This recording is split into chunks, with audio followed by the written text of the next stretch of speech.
só, começa amanhã a 5ª Conferência Nacional do Meio Ambiente, que será realizada em Brasília até o dia 9 de maio. O tema dessa conferência é Emergência Climática, o desafio da transformação ecológica. Para falar sobre esse assunto importante, a gente recebe aqui no TJ Aparecida a ministra do Meio Ambiente e Mudança do Clima, Marina Silva. Ela fala com a gente via internet. Boa tarde, ministra. Seja muito bem-vinda. Boa tarde, Letícia. Boa tarde, Eduardo e todos que estão nos acompanhando agora. Queria que a senhora falasse qual que é a principal proposta dessa 5ª Conferência Nacional do Meio Ambiente e o que ela representa para esse atual momento ambiental que a gente está vivendo no nosso país. Então, Letícia, essa conferência ela está acontecendo agora após 11 anos em que ela não ocorria. Infelizmente, a última vez em que tivemos a Conferência Nacional de Meio Ambiente, que é fundamental para que venha da sociedade, dos seus mais diferentes segmentos, um conjunto de propostas e ajude na formulação das políticas públicas, ela não estava acontecendo desde 2013. E agora, no governo do presidente Lula, nós tivemos a oportunidade de restabelecer as políticas ambientais, sobretudo na diretriz de controle e participação social. Então, a 5ª conferência, ela acontece, de fato, como você disse, num momento de crise ambiental climática extrema, mas também de perda de biodiversidade, de ampliação da desertificação, de contaminação dos oceanos. Ou seja, nós temos um ambiente bastante difícil na agenda ambiental global. E a mudança do clima tem agravado determinados fenômenos, inclusive os incêndios, as secas, o esbranquiçamento dos corais, que tem se constituído numa grande ameaça, né, a esses importantes ecossistemas que são fundamentais para a preservação da biodiversidade marinha. Então, a 5ª Conferência traz o tema da emergência climática e o desafio de como transformar essa situação, ou seja, transformar o modelo. Por isso que ela trabalhou durante todo o processo de tirada de delegados em mais de 2.000 municípios, quase 3.000 municípios. Foram cerca de 1.500 delegados que saíram dessas conferências, que debateram o tema da mitigação, da adaptação, da governança ambiental e da educação ambiental, além de temas como a questão da transformação ecológica e da justiça climática. Esses eixos foram debatidos com muito afinco. É um conjunto de mais de 2.000 propostas que vieram e que serão afuniladas no processo da conferência para 100 propostas prioritárias, sem prejuízo de todo esse banco de propostas que vai ficar à disposição não só dos setores ligados aos governos municipais, estaduais e o governo federal, mas também toda a sociedade brasileira. Ministra, boa tarde, bem-vinda aqui ao TJ Aparecida. Eu queria perguntar para a senhora justamente, tudo bem? Queria perguntar justamente para a senhora sobre essa participação popular. Os delegados estarão representando de alguma forma toda a sociedade, né? A conferência justamente atende a essa escuta da sociedade, uma participação que a senhora sempre defendeu? Com certeza, desde 2003, Eduardo, que uma das diretrizes do Ministério é a diretriz de controle e participação social.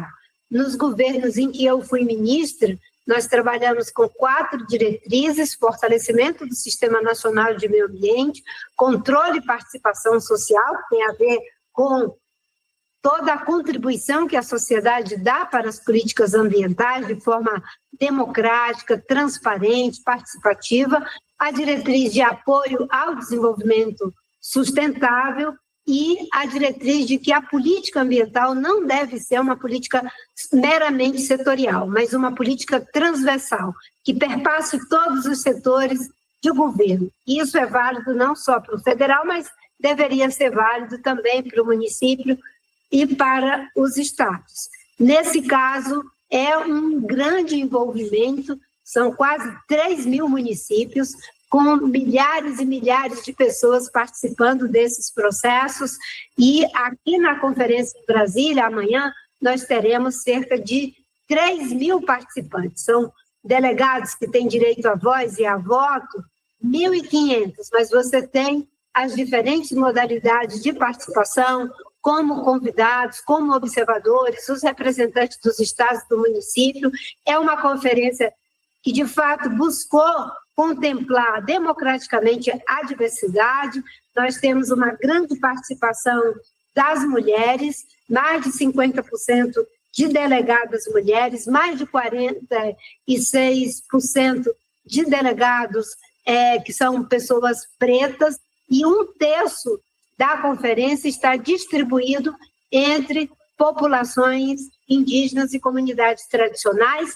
20% apenas é a participação governamental. E Marina, queria que a senhora falasse para a gente quais ações o governo já tem feito, né? O Ministério tem adotado frente a essas mudanças climáticas que a gente tem vivido, especialmente aquelas enchentes, as secas extremas. Nesse sentido, Letícia, a gente tem trabalhado muito visando 3 aspectos.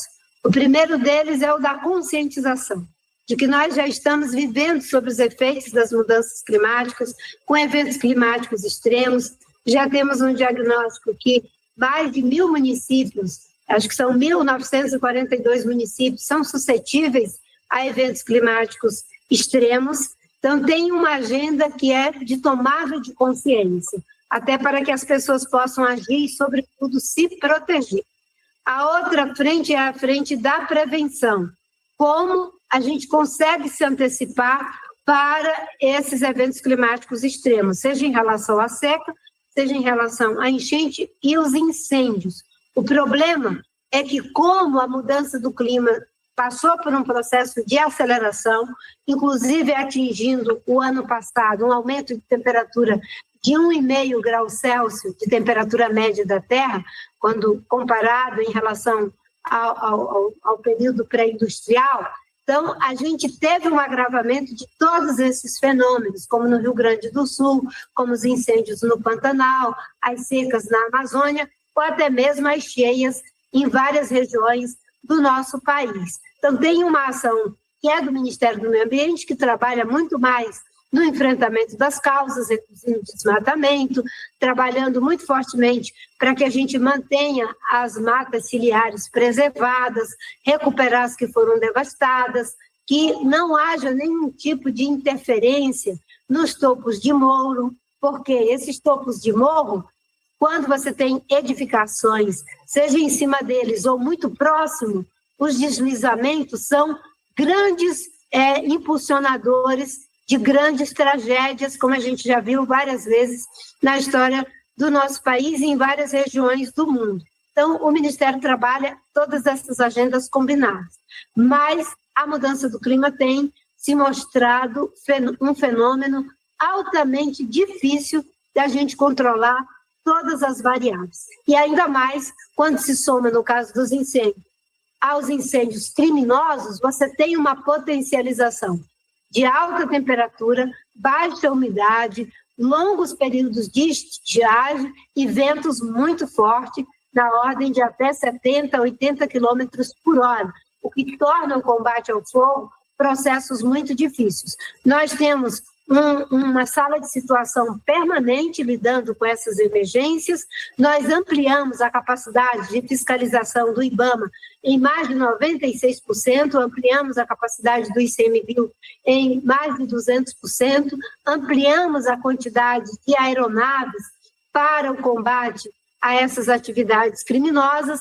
No caso dos incêndios, hoje nós contamos com cerca de 3.000 brigadistas, quando soma o ICMBio e o IBAMA, e uma parceria com os estados, inclusive aportando recursos do Fundo Amazônia para os estados da Amazônia, na ordem de 47 milhões, para que eles reforcem o Corpo de Bombeiro, os seus brigadistas, os processos locais de combate aos incêndios.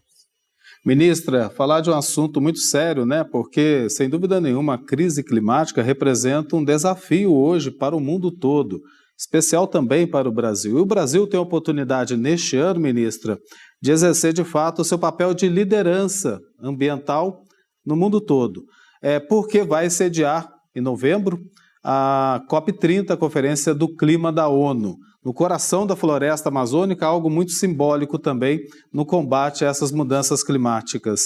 Como é que a senhora vê e a perspectiva da senhora que é uma defensora do meio ambiente, em relação a essa COP30 para medidas concretas de combate ao aquecimento do planeta?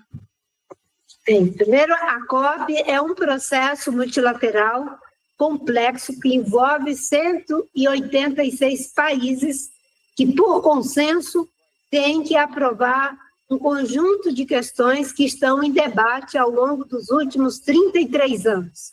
A COP30, ela acontece nesse contexto difícil de aceleração da mudança do clima, de ondas de calor que são avassaladoras, de incêndios, é só o que vê nos Estados Unidos, no Canadá, em Portugal, aqui no Brasil, no Chile, em várias regiões do mundo. E a COP30, ela tem uma característica bem particular. As NDCs, que são as metas de redução de emissão de CO2, que os países têm que apresentar até setembro, elas não são apresentadas na COP, elas são apresentadas antes. Aliás, era para terem sido apresentadas em fevereiro de 2025. Vários países não conseguiram fazer isso, o Brasil conseguiu fazer isso, apresentou uma NDC robusta, de uma redução de emissão de CO2 entre 59% a 67%.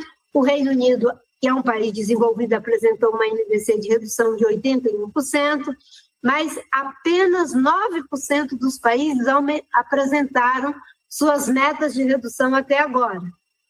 E nós vamos chegar na COP30 já com um balanço se essas NDCs são suficientes para não permitir que a temperatura da Terra ultrapasse 1,5 de temperatura média da Terra.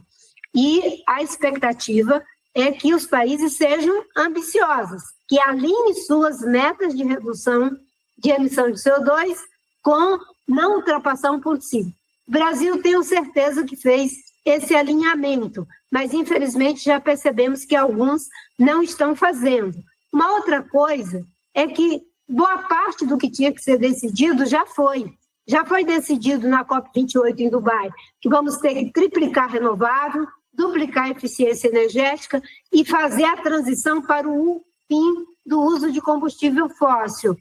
E na COP29, no Azerbaijão, em Baku, já foi decidido também que tem que ter um financiamento para ajudar os países em desenvolvimento na ordem de 1,3 trilhão a cada ano. Ou seja, a COP30 ela tem uma característica de mobilizar os países para implementar aquilo que já foi decidido, além de algumas especificidades, mas o cerne da COP é ser uma COP de implementação. Por isso que o Brasil assumiu a responsabilidade de liderar pelo exemplo, com uma meta de redução para todos os gases de efeito estufa, para todos os setores, energia, transporte, agricultura, desmatamento, indústria, todos os setores.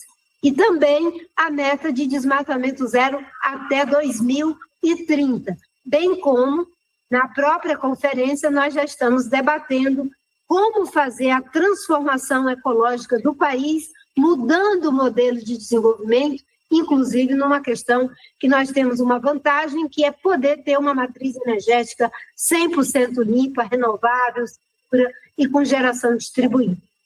Perfeito, Marina. A gente espera, né, que os outros países se comprometam também para chegar na COP, já apresentando também isso para todos nós. Muito obrigada pela sua participação, pela disponibilidade em atender aqui o TJ Aparecida. Eu é que agradeço pela oportunidade e é muito importante esse debate que seja feito, levado para a população, para que a gente possa cada vez mais ter o engajamento de todos os setores da sociedade.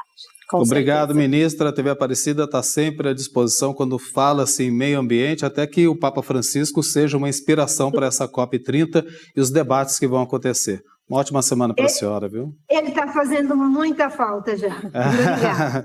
Obrigado.